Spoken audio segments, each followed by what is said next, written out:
Hello guys, welcome back to my channel. അപ്പോൾ ഇന്ന് ഞാൻ അമ്പലത്തിൽ പോവുകയാണ്. അപ്പം ഞാൻ മാത്രമല്ല, അമ്മയും അമ്മാമ്മയും ഉണ്ട്.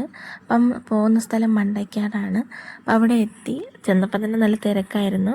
അപ്പം അമ്മ അവിടെ നിന്ന് താലത്തിൽ പൂവും അല്ലാതെ എനിക്കും പൂവൊക്കെ മേടിച്ചിട്ടുണ്ടായിരുന്നു. അമ്മയുടെ കയ്യിലിരുന്ന താലം തിരിച്ച് അവർ പൂജിച്ചിട്ട് തിരിച്ച് നമുക്ക് വീട്ടിൽ കൊണ്ടുപോകാൻ തരുമായിരുന്നു. അപ്പോൾ അതിനുശേഷം നമ്മൾ തൊഴുതു അവിടെ കുറച്ച് നേരം ഇരുന്നു.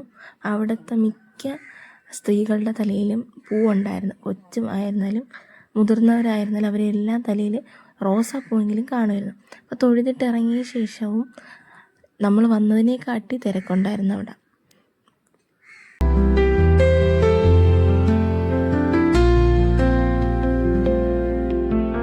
അപ്പം അവിടെ പൊങ്കാലയും നടക്കുന്നുണ്ട്. ഇപ്പം ഉച്ചയ്ക്ക് ഒരു 12 മണിയൊക്കെ കഴിഞ്ഞ് കാണും. അപ്പോഴും അവിടെ പൊങ്കാല നടക്കുകയാണ്. പിന്നെ അമ്പലത്തിൻ്റെ അടുത്തായിട്ട് തന്നെ കടലുണ്ട്. അപ്പം നമ്മൾ കടലിലോട്ട് പോയി. പിന്നെ കടലിലിറങ്ങി ചെന്നപ്പോഴത്തേക്ക് ആരുമില്ല. പക്ഷെ നമ്മൾ പോകാൻ നേരമായപ്പോൾ നല്ല തിരക്കുമായി കഴിഞ്ഞു. പിന്നെ അവിടുത്തെ കടകളിൽ കയറി സാധനവും നോക്കി ഫുഡും കഴിച്ചു. വീഡിയോ ഇത്രയേ ഉള്ളൂ. പിന്നെ ബൈ ഗൈസ്.